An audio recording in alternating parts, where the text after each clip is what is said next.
Wireless classes में आप सभी स्टूडेंटों का वेलकम है। आज हम लोग बात करेंगे बायोलॉजी के क्लास 12 के चैप्टर फर्स्ट के बारे में और इसमें हम लोग पढ़ेंगे इम्पोर्टेंट क्वेश्चन एंड आंसर। जो क्वेश्चन आंसर पढ़ेंगे वह बहुत इंपॉर्टेंट होने वाले हैं और बोर्ड परीक्षा आने वाले हैं, इसीलिए वीडियो आप लोग ध्यान से देखिए। आइए बात करते हैं क्वेश्चन फर्स्ट क्या है और उसका आंसर किस प्रकार लिखा जाएगा।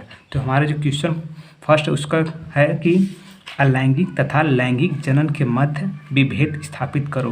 जो हमारा पहला क्वेश्चन है उसमें क्या पूछ रहा है, अलैंगिक तथा लैंगिक जनन के मध्य विभेद मतलब कि अंतर स्थापित करना है। अब कायिक जनन को प्रारूपिक अलैंगिक जनन क्यों माना गया है। और दूसरा क्वेश्चन उसमें पूछ रहा है कि जो कायिक जनन होता है इसे प्रारूपिक अलैंगिक जनन क्यों माना गया है। चलिए हम लोग आज इस क्वेश्चन का आंसर के बारे में देखते हैं कैसे लिखा जाएगा। तो सबसे पहले हम लोग बात करेंगे अलैंगिक तथा लैंगिक जन्म के मध्य विभेद को कैसे लिखा जाएगा। तो अलैंगिक तथा लैंगिक जन्म के मध्य विभेद निम्नलिखित हैं। चलिए हम लोग अलैंगिक तथा लैंगिक जन्म में अंतर को जानते हैं। सबसे पहले जानते हैं अलैंगिक जन्म, इसमें सिर्फ एक जनक भाग लेता है, जबकि लैंगिक जनक में दो जनक नर तथा मादा भाग लेते हैं। अलैंगिक जनन में इसमें युग्मक निर्माण व निषेचन का अभाव होता है, जबकि इसमें युग्मक निर्माण और निषेचन का अभाव नहीं होता है। तीसरा पॉइंट है यह जनक की कायिक कोशिकाओं में पाया जाता है, जबकि लैंगिक जन्म यह कायिक की जनन कोशिकाओं में पाया जाता है। चौथा इसमें डिफरेंस है, इसमें समसूत्री विभाजन होता है। और इसका जो चौथा पॉइंट है इसमें अर्धसूत्री व समसूत्री दोनों प्रकार के विभाजन होते हैं। और बात करते हैं पॉइंट 5 की, तो यह सरल व तीव्र गति से उत्पन्न होने वाला जनन है। अब इसमें जो पॉइंट 5 है यह जटिल व धीमी गति से होने वाला जनन है।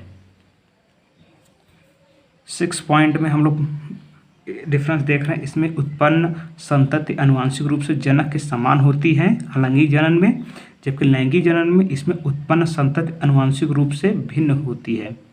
और आइए बात करते हैं पॉइंट 7 की, इस प्रकार का जनन निम्न अकशेरुकी व निम्न कार्डेटा में पाया जाता है, जबकि लैंगिक जन्म यह उच्च पौधों व जंतुओं में पाया जाता है।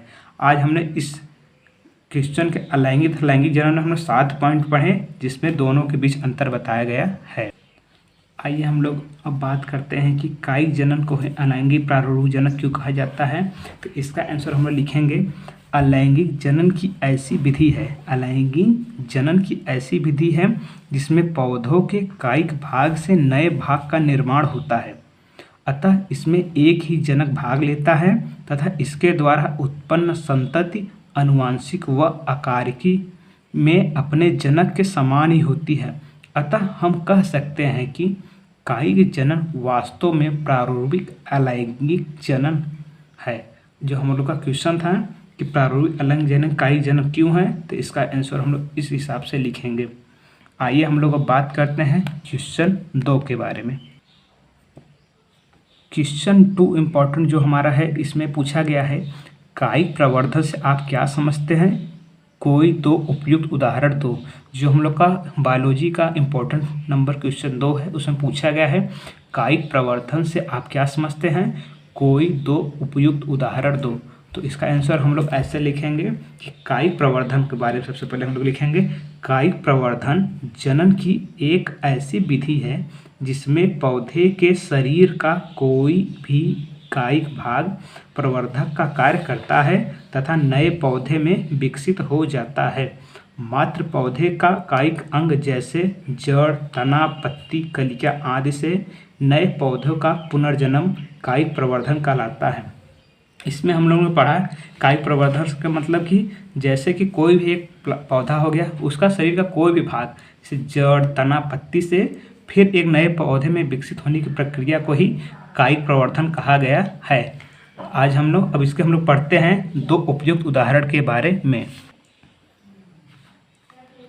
कायिक प्रवर्धन का पहला उदाहरण है अजूबा। अजूबा के पौधे में पत्तियों के किनारों पर पादपकाय उत्पन्न होते हैं जो मात्र से अलग होकर नए पौधे में जन्म देते हैं। कायिक प्रवर्धन सबसे अच्छा एग्जाम्पल है अजूबा। अजूबा की जो पत्ती होती है उसके किनारों पर पौधे का भाग बनना स्टार्ट होता है और वह अपने मातृ पौधे से अलग होकर नए भाग को जन्म देता है। यह एक कायिक प्रवर्धन का पहला एग्जाम्पल है। आइए अब हम लोग बात करते हैं एग्जाम्पल दूसरा कायिक प्रवर्धन का। आलू के कंद में उपस्थित पर्ण संधियां कायिक प्रवर्धन में सहायक होती हैं। पर्ण संधियों में कलिकाएं स्थित होती हैं तथा प्रत्येक कलिका नए पौधों में जन्म होती हैं। हम लोग आलू को देखें, उसमें जब होता है ठंडी का मौसम प्रारंभ होने वाला तो उसमें सफ़ेद सफ़ेद कलिकाएँ निकल जाती हैं जो एक पूर्ण पौधे को बना सकती हैं। यही दूसरा एग्जाम्पल है कायिक प्रवर्धन का। अब हम लोग बात करेंगे क्लास 12 के बायोलॉजी के क्वेश्चन नंबर इम्पोर्टेंट नंबर 3 के बारे में, जिसमें पूछा गया है जूस्पोर मतलब अलैंगिक चल बीजाणु तथा युग्मज के बीच विभेद कीजिए। जूस्पोर और युग्मज के बीच अंतर पूछा गया है इसमें कि कैसे हम लोग पहचानेंगे कौन सा जूस्पोर है और कौन सा और युग्मज है। तो सबसे पहले हम लोग बात कर लेते हैं जूस्पोर का, जिसको हम लोग कहते हैं अलैंगिक जल बीजाणु। यह नग्न चल कशिका युक्त संरचना है जो अलैंगिक जनन की इकाई है। इनका निर्माण जनक कोशिका के जीवद्रव्य से सूत्री विभाजन द्वारा होता है। इसके अग्रभाग से स्थित कशिका जल में तैरते हुए सहायक होती है। यह जल बीजाणु धान्य में बनते हैं। यह हम लोग जूस्पोर जो होता है यह एक नग्न होता है और यह जल में अपना जीवद्रव्य से सूत्री विभाजन के द्वारा पाया जाता है। इसका सबसे अच्छा हम लोग अगर एग्जाम्पल की बात करें तो यूलोथेरिक्स और क्लाइडोमोनास इसका सबसे अच्छा एग्जाम्पल है। जूस्पोर का सबसे अच्छा एग्जाम्पल है यूलोथेरिक्स और क्लाइडोमोनास। आइए अब हम लोग बात करते हैं युग्मनज के बारे में। युग्मनज क्या होता है?